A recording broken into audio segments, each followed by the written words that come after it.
ठीक है, तो हमने ये देखा वेक्टर्स का डिफरेंस कैसे लिया जाता है।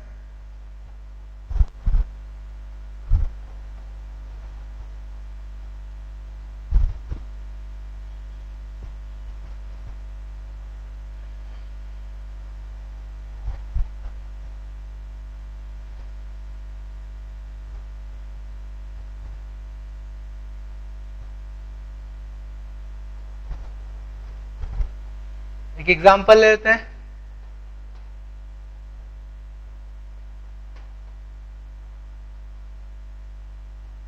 दो वेक्टर्स हैं, उनका मैग्नीट्यूड दिया है 6 एंड 3 यूनिट, और उनके बीच में एंगल है 60 डिग्री, राइट। सो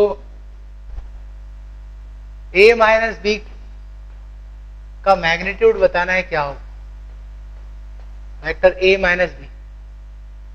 सो डिफरेंस लेना है, फॉर्मूला है root A square plus B square minus 2ab cos theta. A और बी के बीच का एंगल 60 डिग्री है, राइट। फॉर्मूला है A square plus B square minus 2ab cos theta, ठीक है। सो इट इज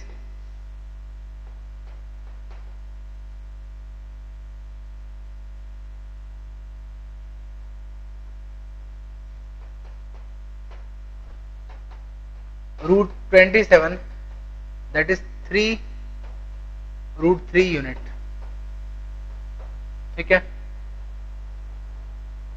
तो ये रिजल्टेंट होगा इनके डिफरेंस का।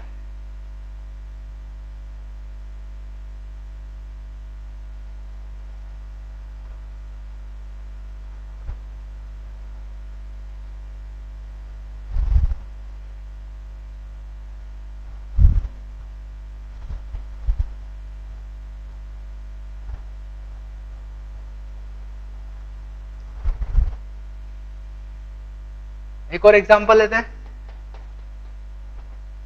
यह है वेक्टर ए और ये वेक्टर बी है। हमें a minus 5b vector graphically show करके बताना। तो अगर ये b है तो माइनस 5b वेक्टर कैसा होगा, माइनस 5b, तो उसका मैग्नीट्यूड 5 टाइम्स होगा बट डायरेक्शन अपोजिट होगी, 5 टाइम्स मैग्नीट्यूड है but direction opposite.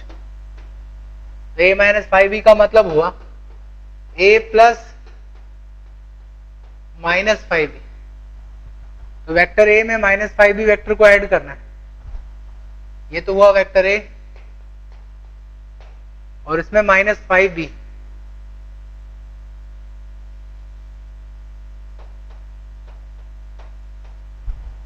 A vector के बाद माइनस 5b वेक्टर बनाया, जैसे वेक्टर एडिशन किया जाता है।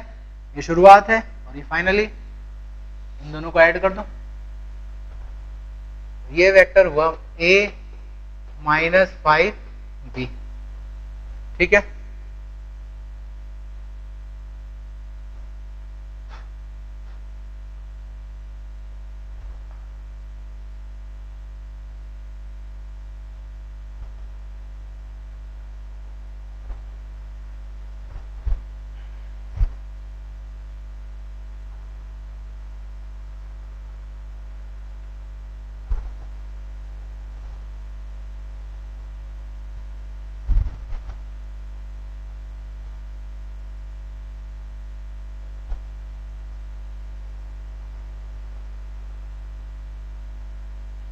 इसके आगे बढ़ते हैं।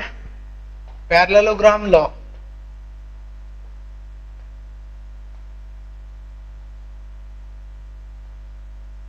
Of vector addition.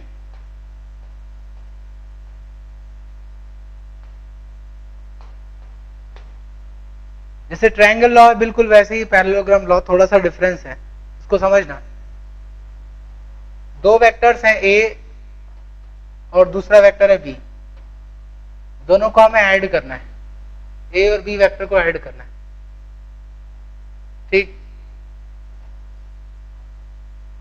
तो लॉ ये कहता है कि इन वेक्टर्स के थ्रू एक पैरेललोग्राम लॉ बनाओ, मतलब दो वेक्टर ए की तरह लो और दो वेक्टर बी की तरह लो और उनसे मिला के एक पैरेललोग्राम बनाओ, राइट।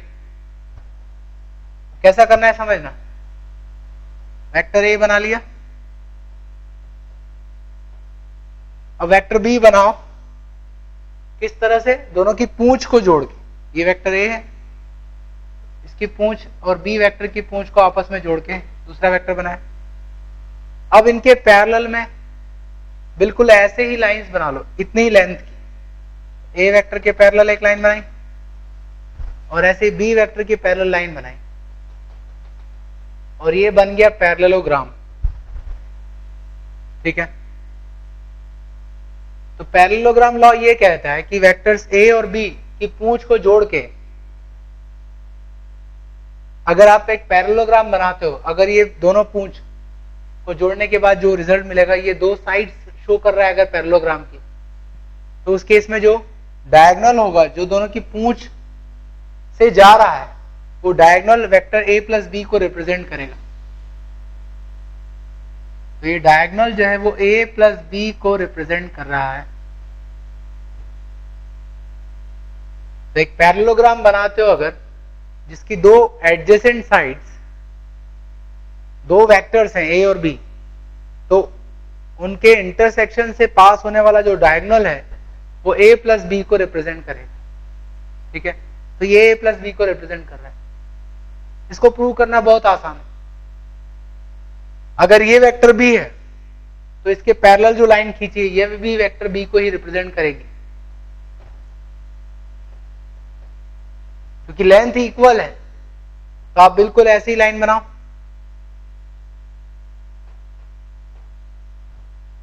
ट्रायंगल लॉ को अगर मैं यूज करूं तो वेक्टर ए उसके बाद बी, उसका रिजल्टेंट क्या होगा, वेक्टर ए प्लस बी। तो इनफैक्ट अगर मैं यहां पर भी वेक्टर बी बना लेता हूं तो उस केस में ए और बी ट्रायंगल लॉ लगाएं तो ये थर्ड साइड होगी ट्रायंगल की, ए प्लस बी को रिप्रेजेंट करेगी। यहां पर मैंने सिर्फ किया क्या है, ए और बी यहां के बनाने के बजाय ए यहां पर बनाया और बी यहां पर बना दिया, उनकी पूंछ को जोड़ दिया। बीच में से जो डायगोनल जा रहा है वो ए प्लस बी को रिप्रेजेंट करेगा, ठीक है। तो एक ही बात है, कोई डिफरेंस नहीं, चाहे ट्रायंगल लॉ यूज करो या फिर पैरेललोग्राम लॉ, उसका रिजल्ट सेम होगा, ठीक है। अच्छा एक और बात, यहां पर हम a माइनस बी को भी शो कर सकते हैं। कैसे, देखो ये b है तो minus B vector just equal होगा और अपोजिट, ठीक है। तो समझना, ये वेक्टर a है, माइनस बी वेक्टर बनाऊंगा तो यहां से बनाना होगा, minus B vector just opposite,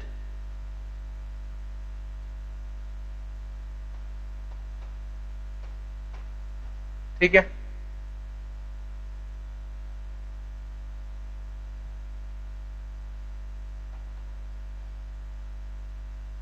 इसके पैरेलल लाइन खींच लो,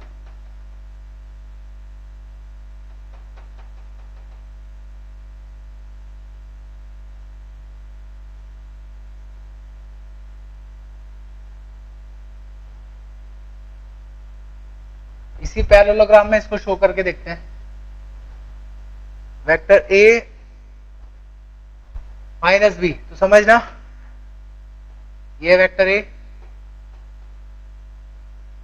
माइनस बी वेक्टर ऐड करना है, इसके पैरेलल में एक लाइन खींचो,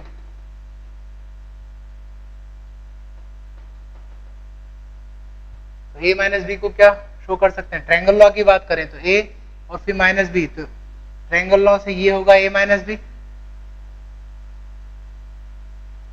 और थोड़ा गौर करें तो अगर ये वेक्टर ए है तो ये भी क्या होगा, ए, ये भी ए होगा, इक्वल है पैरेललोग्राम में। और ये माइनस बी है तो ये भी माइनस बी हो सकता है। अगर डायरेक्शन अपोजिट करोगे तो वो बी को रिप्रेजेंट करेगा। तो ए वेक्टर ये है और बी वेक्टर ये है, तो उनके बीच वाला डायगोनल जो है वो ए प्लस बी को शो कर रहा था, तो दूसरा डायगोनल किसको रिप्रेजेंट कर रहा है? ए माइनस बी। आप समझो इस चीज को। अगर ये वेक्टर ए है और ये बी है और पैरेललोग्राम बनाए, राइट, उनके बीच वाला डायगोनल ए प्लस बी को रिप्रेजेंट कर रहा है, तो जो दूसरा डायगोनल है वो ए माइनस बी को रिप्रेजेंट करेगा। ठीक है, तो दो वेक्टर से अगर आप पैरेललोग्राम बनाते हो तो एक डायगोनल ए प्लस बी के बराबर होगा और दूसरा ए माइनस बी के बराबर होगा। ठीक है,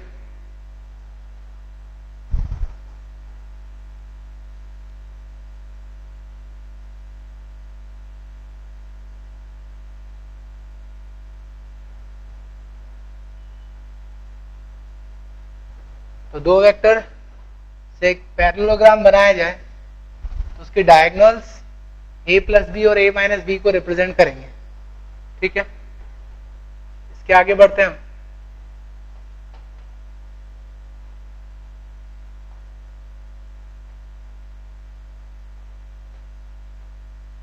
polygon law of vector addition.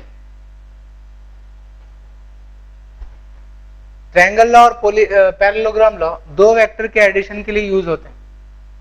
Polygon law, जब दो से ज्यादा वेक्टर्स हों तो उन सभी वेक्टर्स को ऐड करने के लिए हम पॉलीगन लॉ का यूज करते हैं। ठीक है, तो ये भी बिल्कुल वैसे ही है, समझना।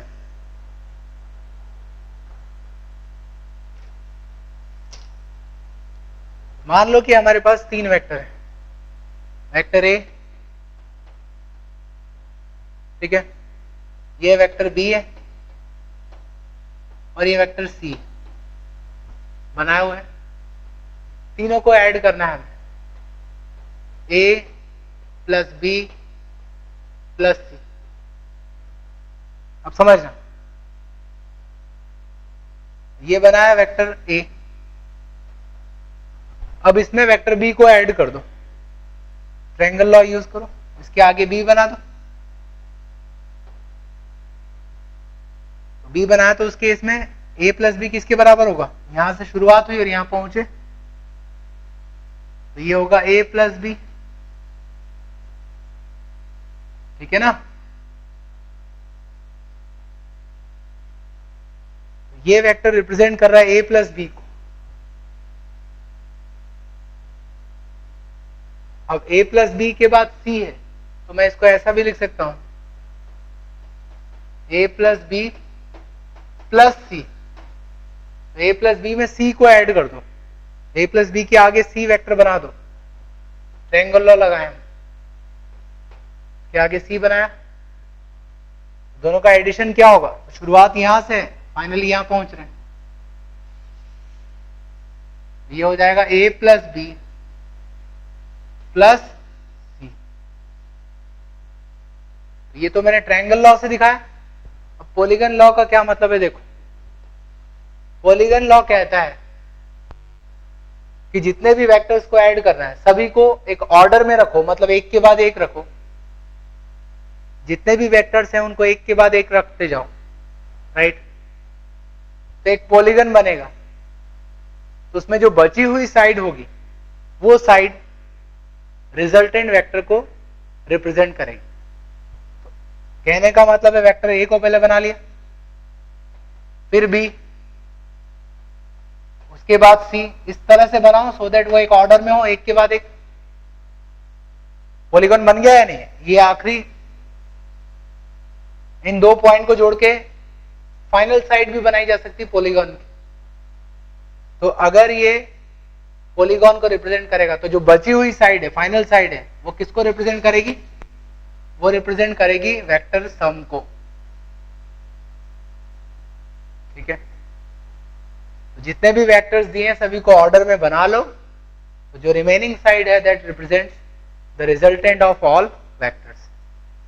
तो बिल्कुल ट्रायंगल लॉ की तरह ही है। ठीक है ना, ए और बी दोनों को ऐड करो, ट्रायंगल लॉ लगाओ, तो ये हो गया A plus B. A plus B में सी को ऐड करो, तो ट्रायंगल लॉ लगा के बन गया a प्लस बी प्लस सी। ठीक,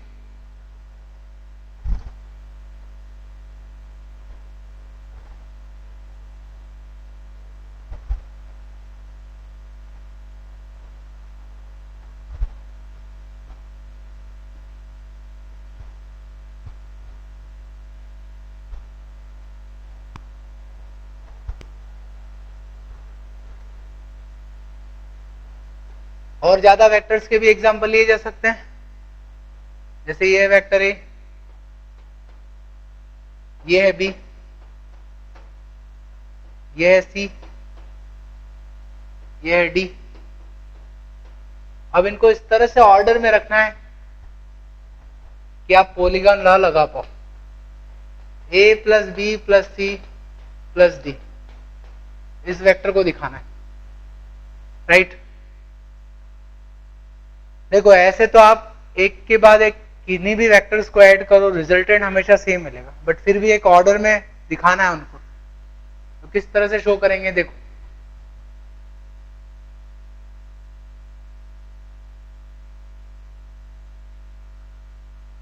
आप सबसे पहले वेक्टर बनाओ बी, ये बनाया मैंने वेक्टर बी। एक प्रॉपर्टी का यूज कर रहा हूं मैं, जो अभी अब बताऊंगा आपको। सबसे पहले बी बना लो,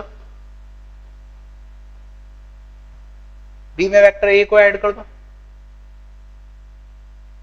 ए हो गया। उसके बाद डी वेक्टर को ऐड करो उसके आगे, उसके आगे डी बना दिया। एंड देन सी वेक्टर को ऐड करो उसके आगे, ये बन गया पॉलीगन। तो जो रिमेनिंग साइड है वो रिजल्टेंट के बराबर होगी, तो ये रिमेनिंग साइड को रिप्रेजेंट करेगा। कनेक्ट करना है, शुरुआत यहां से हुई, फाइनली यहां पहुंचना है, ठीक है।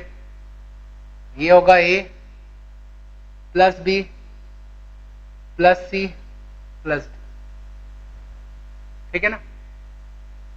एक ऑर्डर में होना चाहिए। ये बी और ये ए, तो ये बी प्लस ए हो गया, उसमें फिर जोड़ा डी को, बी प्लस ए और फिर डी, ये हो गया बी प्लस ए प्लस डी, और फिर उसमें सी को ऐड किया तो बन गया A plus B plus C plus D, ठीक है।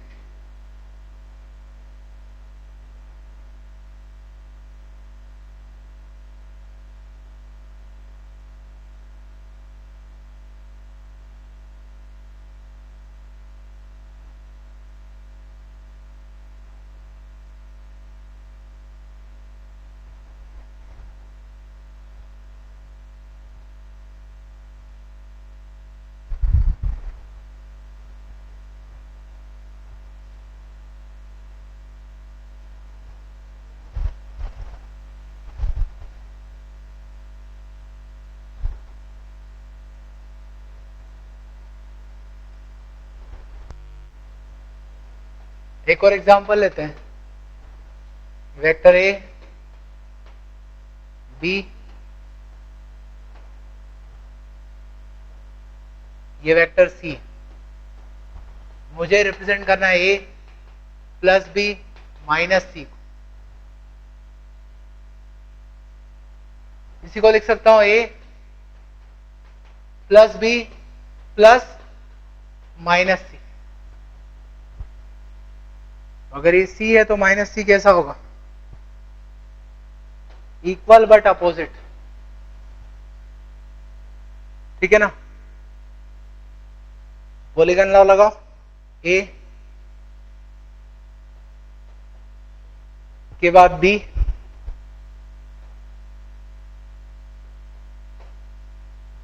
फिर माइनस सी,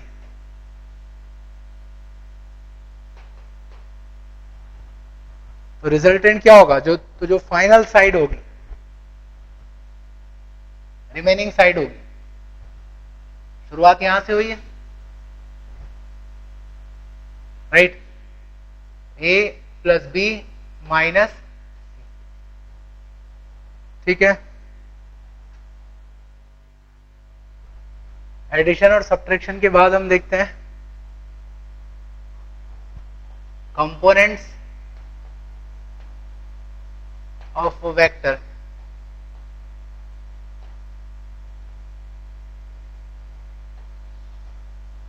वेक्टर के कंपोनेंट्स, राइट। अब इसका मतलब समझना आप। फॉर एग्जाम्पल, एक वेक्टर क्वांटिटी है फोर्स, राइट। एक पार्टिकल पर हम इस तरफ फोर्स लगा रहे हैं, इस डायरेक्शन में, ये रिप्रेजेंट कर रहे हैं उस वेक्टर से, इस तरफ फोर्स लगा है, तो इस फोर्स का इफेक्ट इस तरफ भी होगा,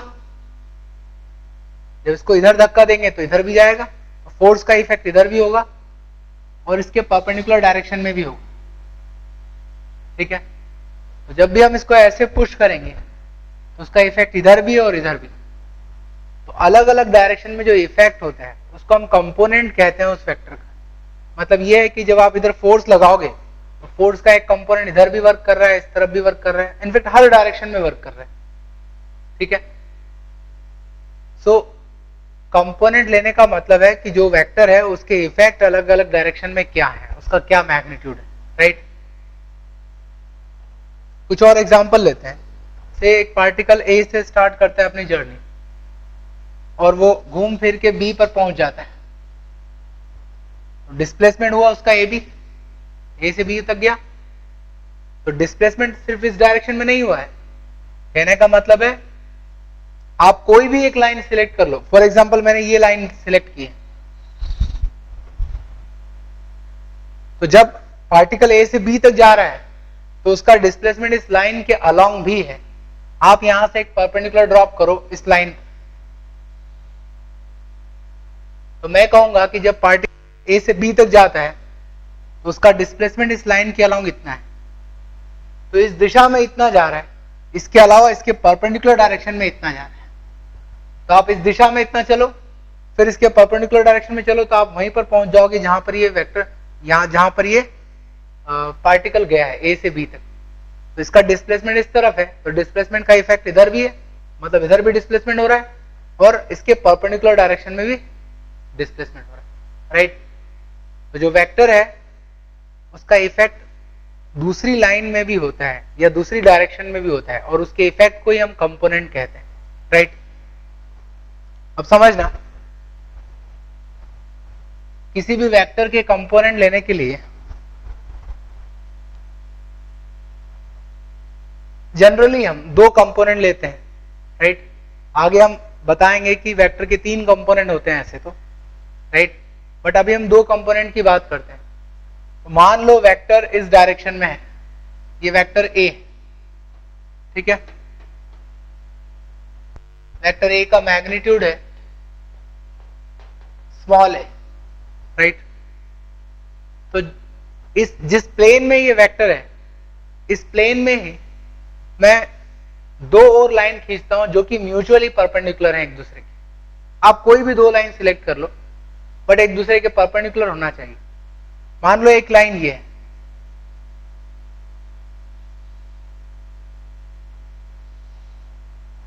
ये एक लाइन है, इस लाइन को मैंने एक्स कहा, तो एक लाइन इसके परपेंडिकुलर होगी, उसको इस वेक्टर के टेल से ही पास करो, ठीक है।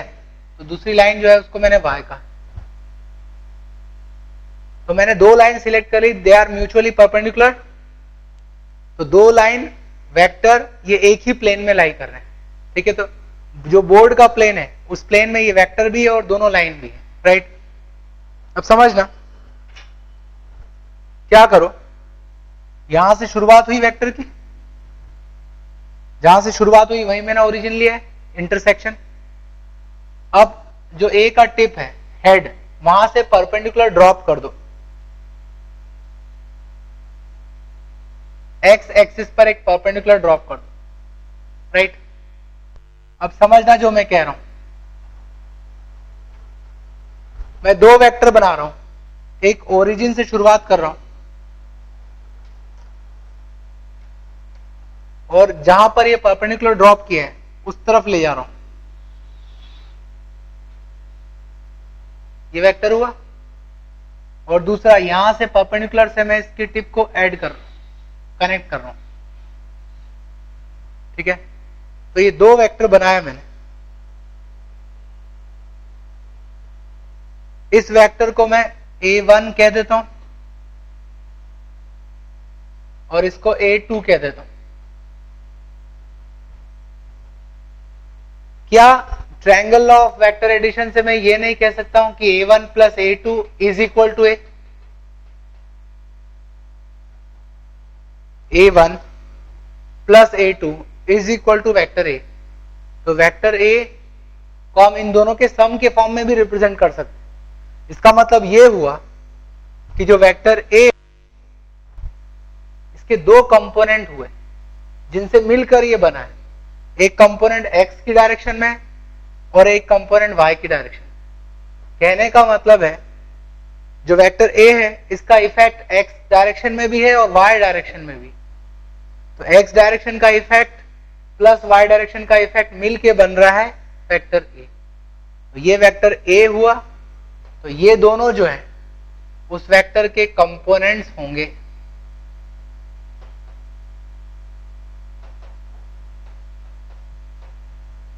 ठीक है, तो इनफैक्ट इसका कंक्लूजन ये निकला कि आप कोई भी वेक्टर बना लो और कोई भी दो म्यूचुअली परपेंडिकुलर लाइन बना लो, वेक्टर और ये लाइंस एक ही प्लेन में होना चाहिए। तो उस प्लेन में वेक्टर के दो कंपोनेंट होंगे जो दोनों लाइन के अलोंग होंगे। मतलब वेक्टर का इफेक्ट दोनों लाइन के अलोंग होगा, उसका इफेक्ट ही उसके कंपोनेंट के फॉर्म में रिप्रेजेंटेड होगा। राइट, तो ये वेक्टर के कंपोनेंट्स हुए इन दोनों लाइन के अलोंग।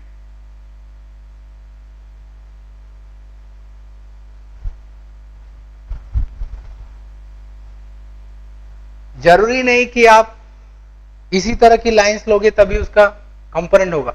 जैसा कि मैंने कहा आप कोई भी दो लाइन सिलेक्ट कर सकते हो। तो सेम प्रॉब्लम ले रहा हूं मैं, वेक्टर ए को एक बार फिर से बना रहा हूं।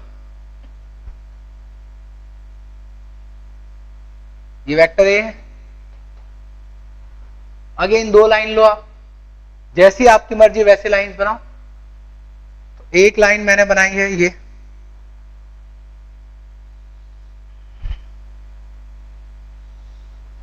ये लाइन, इस लाइन को मैं x डैश कह रहा हूं और इसका परपेंडिकुलर लाइन जो कि इसकी टेल से जा रही है।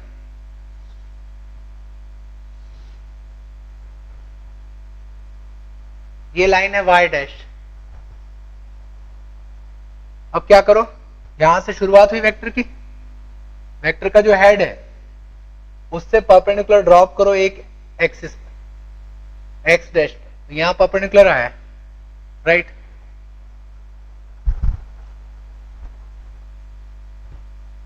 अब दो वेक्टर बना रहा हूं यहां से शुरुआत करके। पहले हम x डैश वाली लाइन के अलोंग चल रहे हैं, यहां तक पहुंचे, फिर यहां से y डैश लाइन के पैरेलल चल रहे हैं और इस वेक्टर के हेड तक पहुंच गए। राइट, इसका मतलब ये वेक्टर जो है इन दो वेक्टर के सम के बराबर है। एक x डैश लाइन के अलोंग है और एक वेक्टर y डैश के पैरेलल। इस वेक्टर को मैं a1 डैश कह रहा हूं और इसको a2 डैश। इसका मतलब वेक्टर a1 डैश और a2 डैश से मिलकर बना है। तो ये दो वेक्टर उसके कंपोनेंट्स हो गए।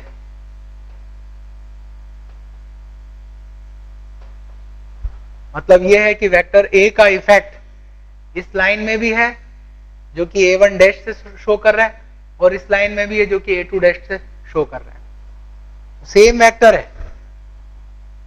समझ रहे हो ना। तो आप कोई भी दो लाइन ले सकते हो इस प्लेन में, कोई भी दो लाइन लो और उन दोनों लाइन में उसके कंपोनेंट ले लो। वो कंपोनेंट उस डायरेक्शन में उस वेक्टर के इफेक्ट को शो करेंगे। क्या मेरी बात क्लियर है?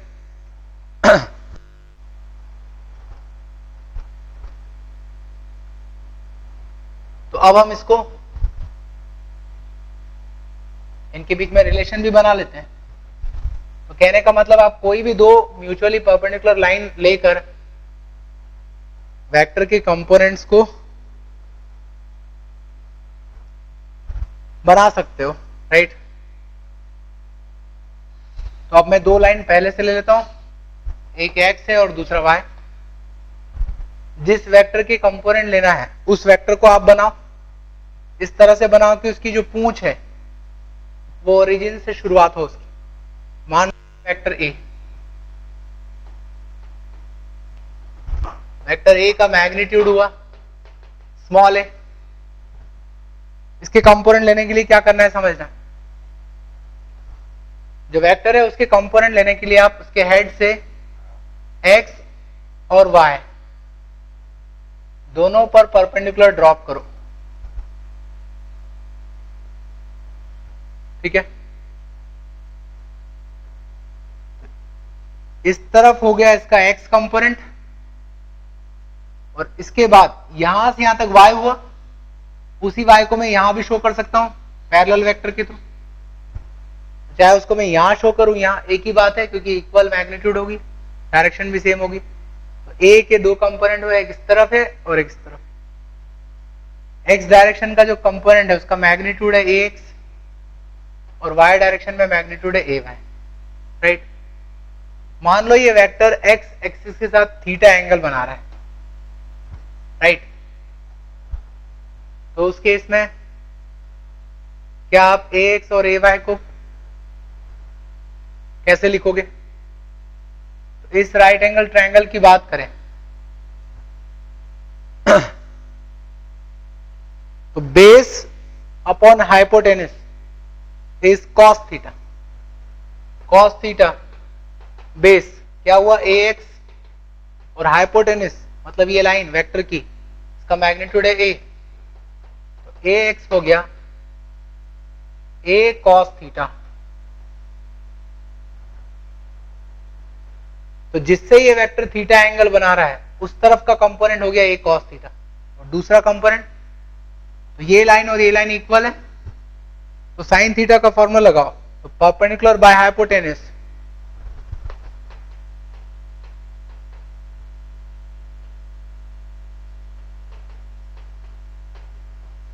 ए वाई हो गया ए साइन थीटा,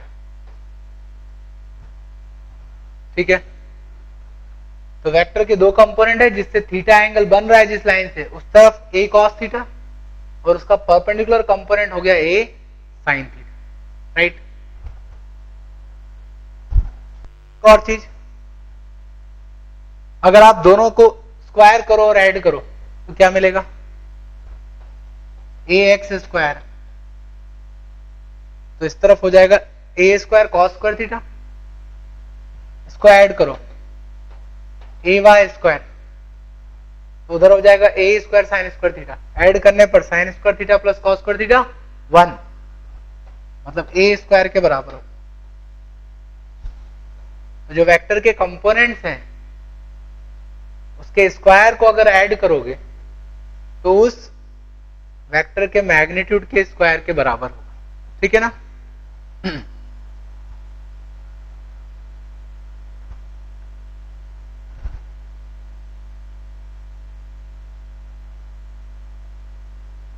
याद रखना जिस लाइन से एंगल बनेगा थीटा उस तरफ ए कॉस थीटा और दूसरा होगा ए साइन थीटा। अगर मैंने इस थीटा के बजाय y के साथ इसको थीटा एंगल बनाया होता तो इस तरफ का कंपोनेंट ए कॉस थीटा हो जाता और इस तरफ का ए साइन थीटा, ठीक है ना।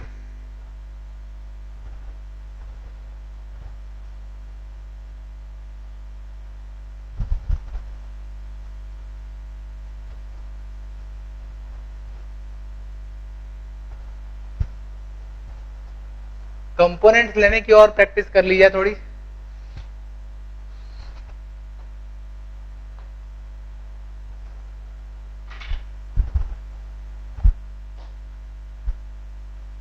मान लो कोई वेक्टर इस तरफ ए, अब कैसे कंपोनेंट लेंगे? वो लाइन से एक्स और वाई, वेक्टर को इस तरह से बनाओ कि उसकी पूंछ को ओरिजिन पर रखो, तो वेक्टर की पूंछ को ओरिजिन पर रखो, ठीक है। ये बन गया वेक्टर। परपेंडिकुलर ड्रॉप कर दो दोनों ही एक्सिस पे। तो ये परपेंडिकुलर ड्रॉप किया एक्स एक्सिस पर और इस तरफ वाई एक्सिस। ठीक है, अब उसकी पूंछ से कनेक्ट करके दो वेक्टर बना लो।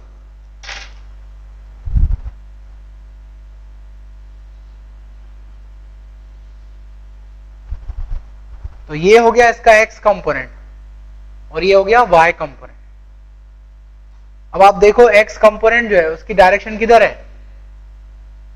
एक्स एक्सिस में ये पॉजिटिव एक्स है तो उसका अपोजिट ये नेगेटिव एक्स। तो एक्स कंपोनेंट नेगेटिव डायरेक्शन में है but why component positive direction में ही। ठीक, इसके बाद उनके मैग्नीट्यूड की है, थीटा एंगल पता होना चाहिए।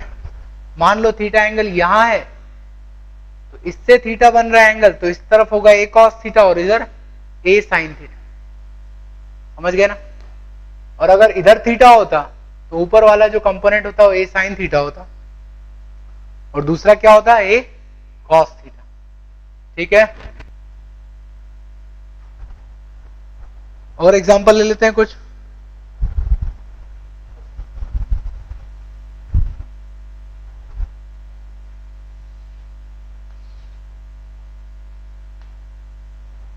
अगर वेक्टर इस तरह से होता है तो बना लो इस वेक्टर को, इसकी पूंछ को ओरिजिन से शुरुआत करो यहां से। ये वेक्टर ये हो गया। कंपोनेंट्स लेने के लिए परपेंडिकुलर ड्रॉप करो हेड से।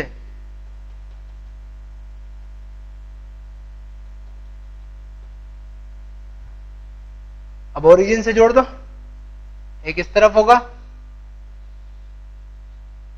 एक्स कंपोनेंट ये होगा पॉजिटिव एक्स डायरेक्शन में और Y component negative Y direction में होगा। ठीक है, और रही बात कॉस थीटा साइन थीटा की, तो देख लो एंगल कहां से लिया।